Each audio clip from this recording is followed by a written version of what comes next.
요 앞 시간까지 인도 불교를 대략 한번 훑어봐 마쳤습니다. 이 시간부터는 중국 불교가 되겠습니다. 그 첫째 단으로서 불교의 전례와 역경사업, 즉 불교가 전해온 얘기와 그리고 중국에 들어와서 불경이 한문으로 번역되는 과정을 훑어보는 얘기가 되겠습니다. 본문 불묘로 611년 서력기원 67년에 후한명제의 영평 10년에 불교가 공식으로 중국에 전래하였다 그랬습니다. 여기에서 불교가 공식으로 중국에 전래하였다는 얘기는 간접적으로 이 말고 비공식으로 전래되는 얘기도 있다는 얘기를 암시하고 있는 것입니다. 우선 이 영평 10년설을 뒷받침하는 전설로서 이보다 3년 전에 명제가 꿈에 금인이 황금으로 된 사람이죠. 비례함을 보고 날라와서 뜰 안에 들어오는 걸 보고 체암, 왕준 등을 서역에 보내요. 그 당시에 박사, 요즘 말하면 고문관입니다. 박사 그리고 왕준 등에게 이게 뭔 꿈이겠느냐 그리 물었더니 서역에 불교라는 것이 있는데 우리나라로 그 감화가 교화가 들어올 그런 조짐인 것으로 압니다. 그랬더니 그러면 가서 서역에 가서 불교를 받아들여라. 이 서역이라는 것은 인도와 중국과의 사이에 있는 중동 지역 일대를 얘기하는 말입니다. 그 지역에 가서 불교를 보내요. 월시국에서 가섭마등과 죽법난을 청하여 불상과 폐엽을 백마에 싣고 돌아왔다 그랬습니다. 그러니까 이 서역의 한 그 나라 이름이 월지구입니다.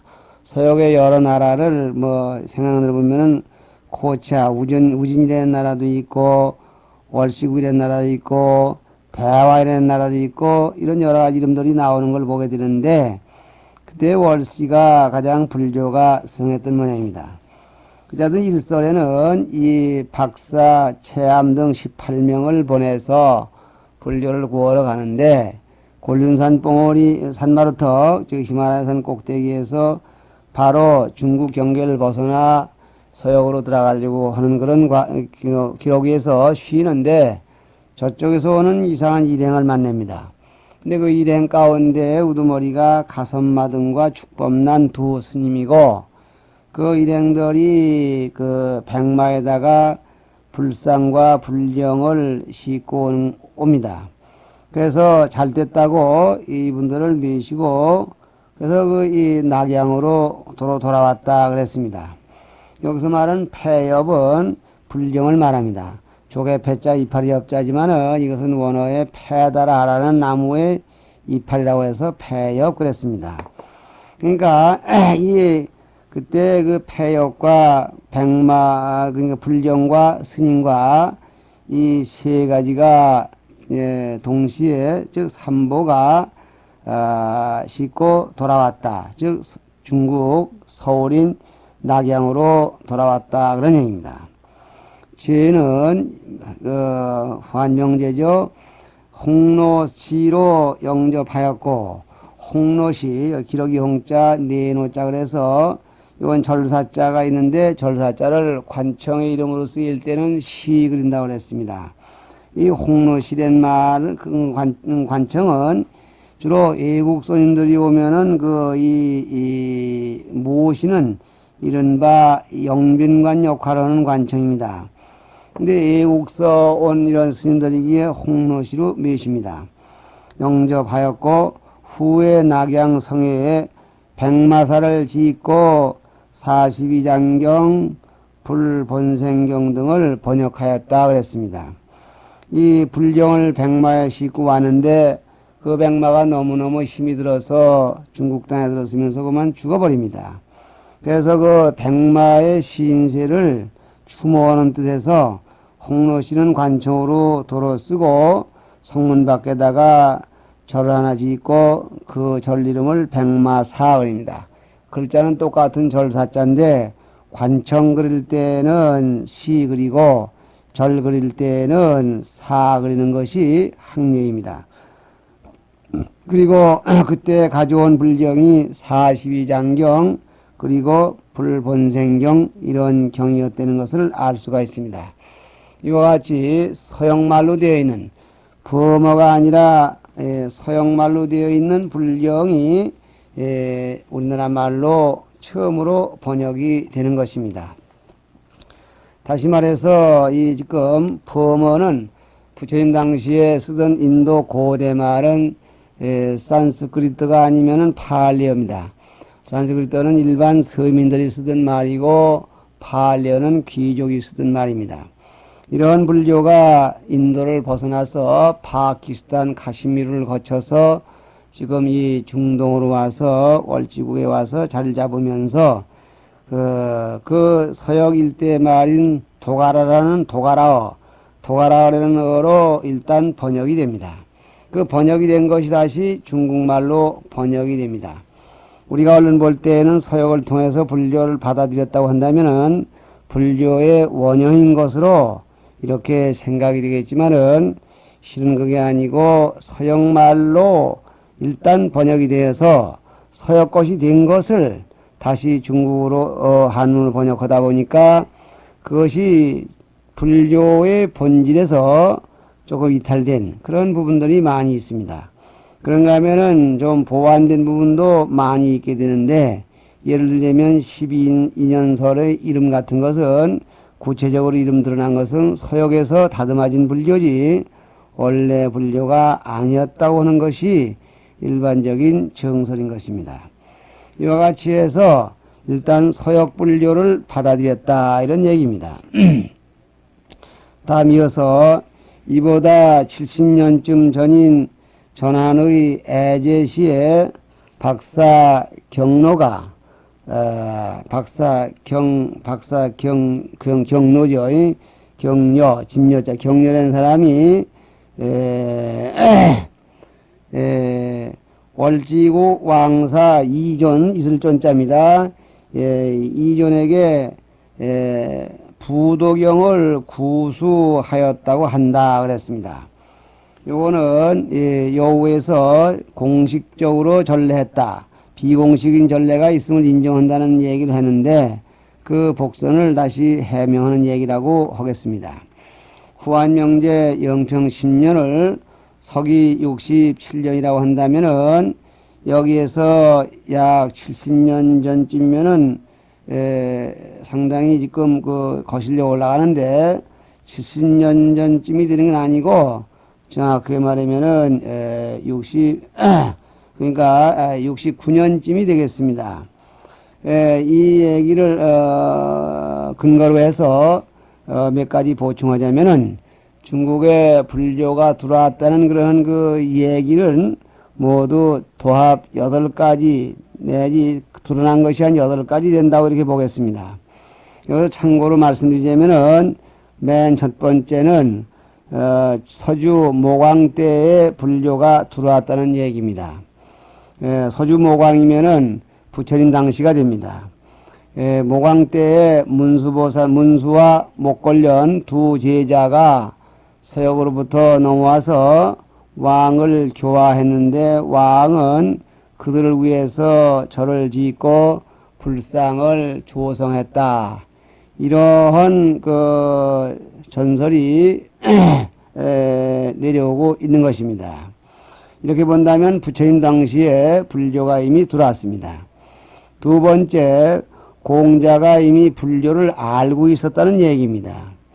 열자라는 책의 중리편에 보면은 공자에게 그 당시의 태제, 여기서 말하면 장관입니다. 그 국무총리 같은 장관이 질문을 했습니다.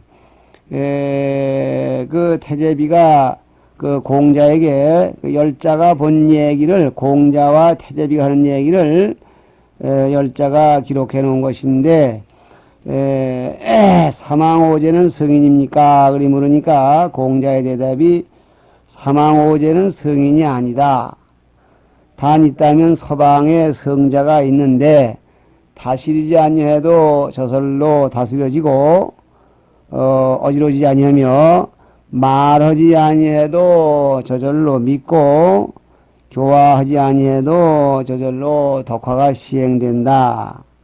이렇게 말했다는 것입니다.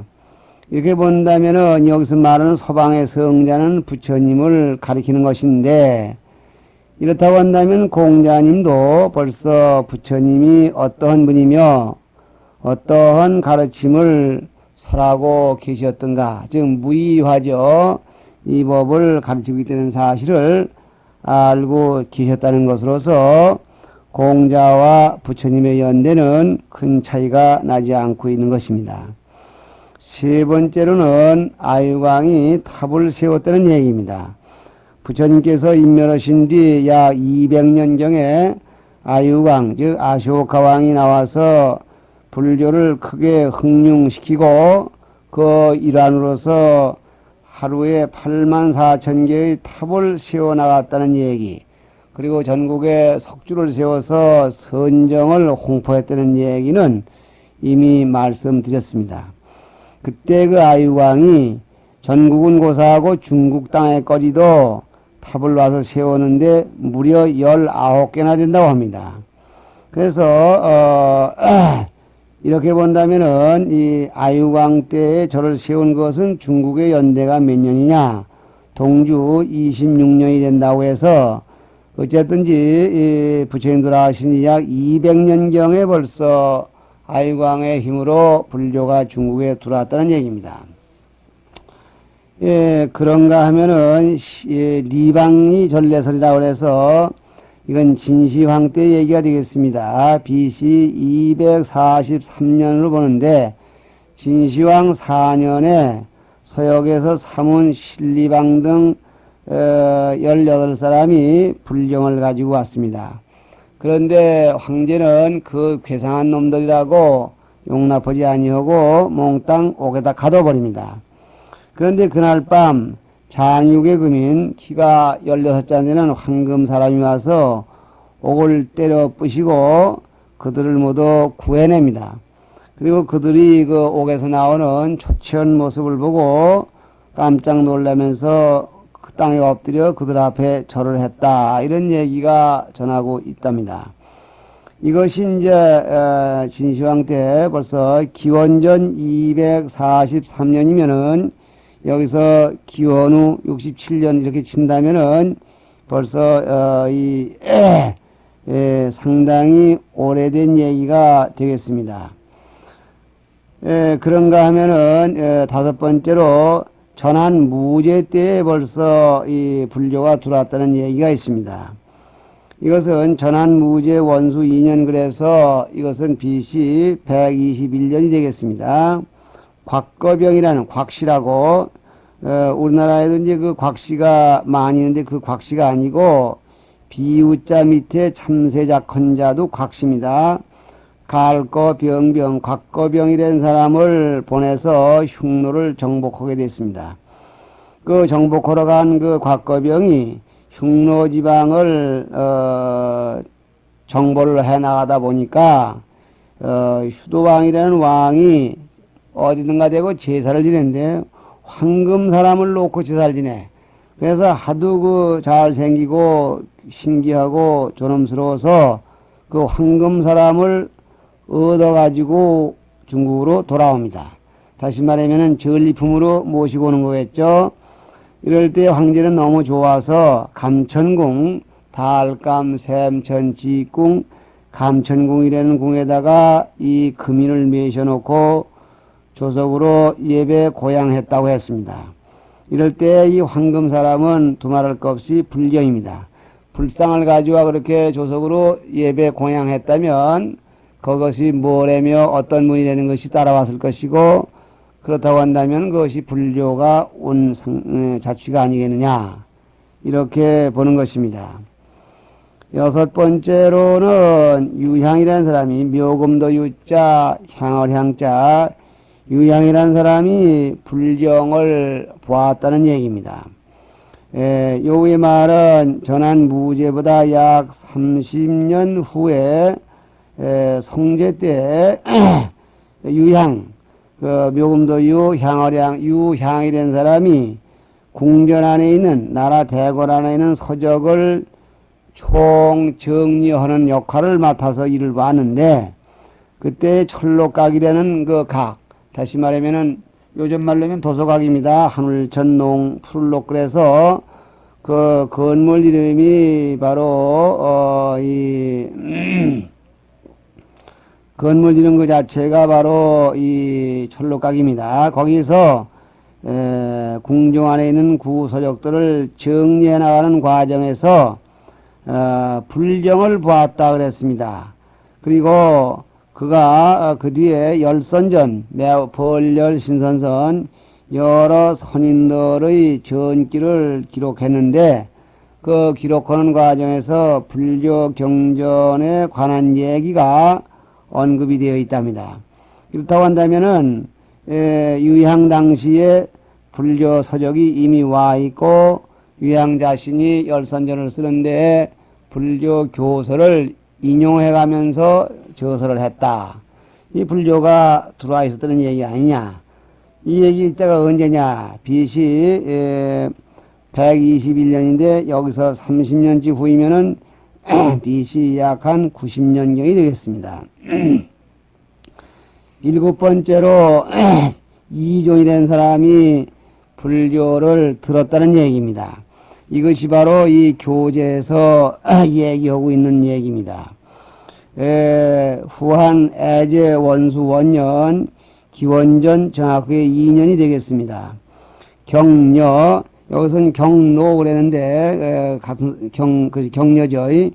경녀, 집녀자 알아야 되겠습니다. 경녀라는 사람이 대월시왕의 사자 이존이라는 사람에게 부도교를 들었다, 이렇게 전하고 있습니다.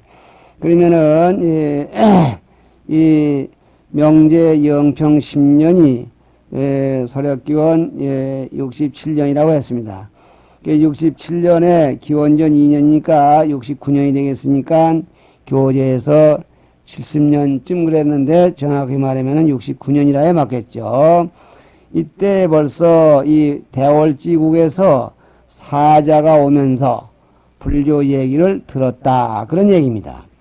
그리고 여덟 번째가 이 교재에서 이른바 공식으로 불교가 들어왔다고 얘기하는 이른바 명제 영평 10년설이 되는 것입니다.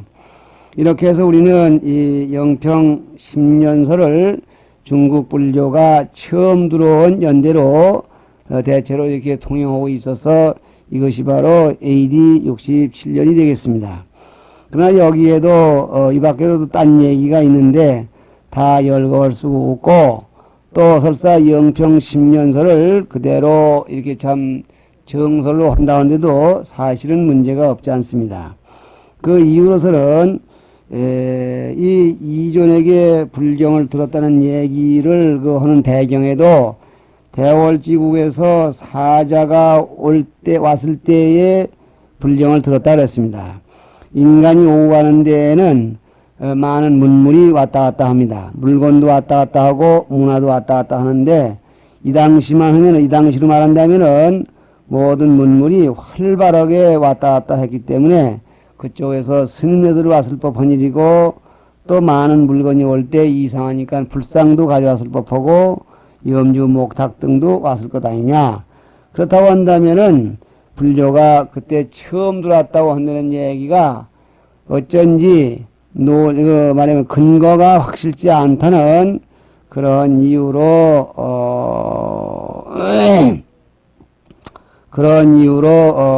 이걸 내세운다는 것이 조금 무리가 있을 것이다 하는 것이 대체로 통설입니다.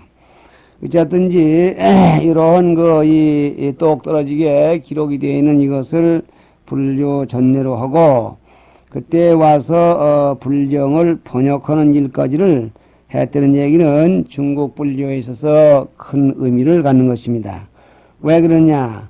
불교를 갖다가 일단 그 이 번역을 가지고 자꾸 불교를 여러 방면으로 받아들이는 시기가 있고 이른바 수입 시대가 되겠습니다. 받을 수 덜이. 그 다음에는 번역 시대, 번역을 자꾸 했습니다. 그 다음에는 그 강론 시대, 그 번역된 경을 가지고 여러 사람이 강론에서 이른바 중국 체질화하는, 자기화하는 그런 작업을 하는데 지금 여기에는 대체로 첫 단계 사업인 불교 수입 시대가 되겠습니다. 이어서 본문 그부터 삼국시대를 지내고 그랬습니다. 삼국시대를 지내고 서진동진에 이르는 350년 동안을 불교 전래시대라 한다. 이 전래시대라는 얘기가 바로 제가 금시 얘기한 수입시대입니다.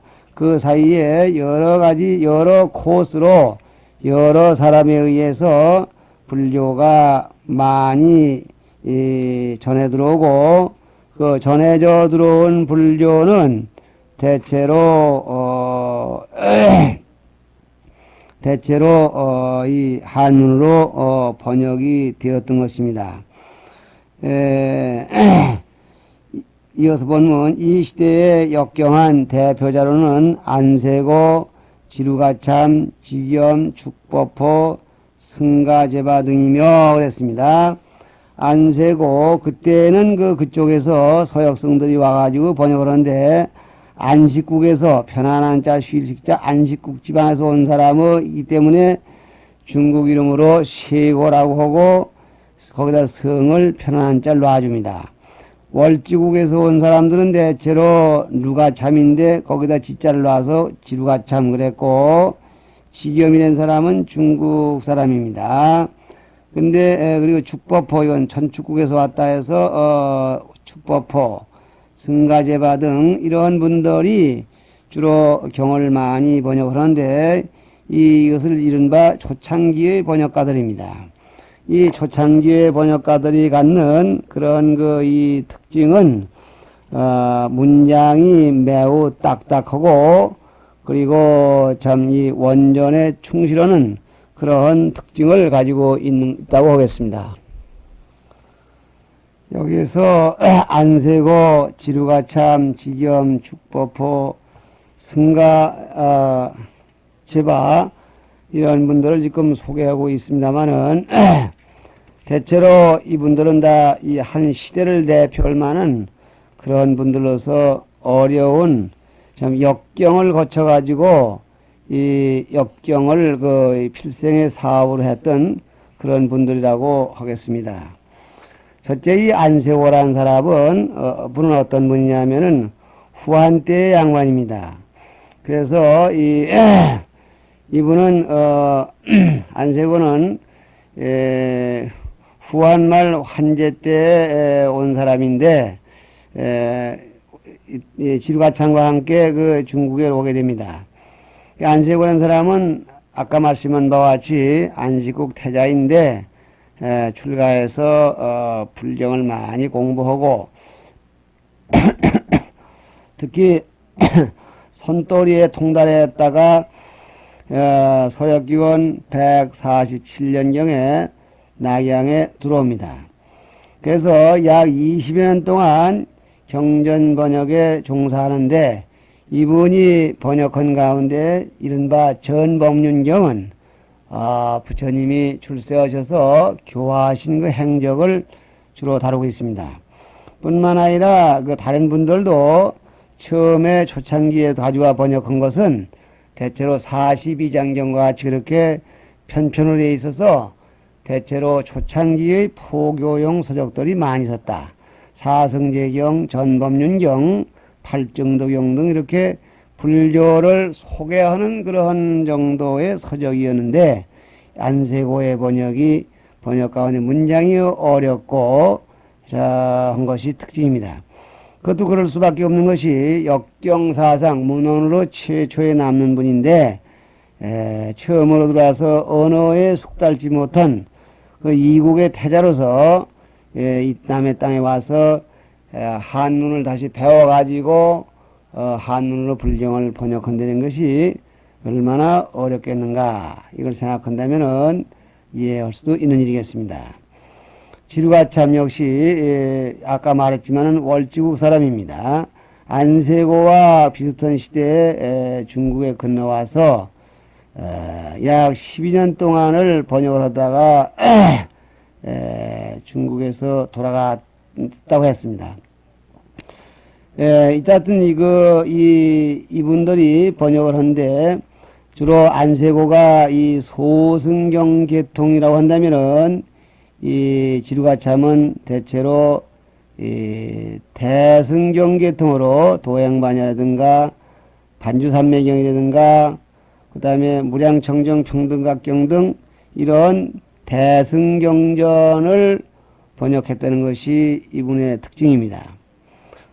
이와 같이 해서 후한시대의 그 역경가를 이렇게 둘을 들었고 그런가 하면은 이 후한이 망하고 나니까 중국은 다시 삼국이 정립합니다. 다시 말하면은 북쪽 양자강 북쪽에는 윗나라가 위문제가 윗나라를 세우고 그리고 강남 쪽에는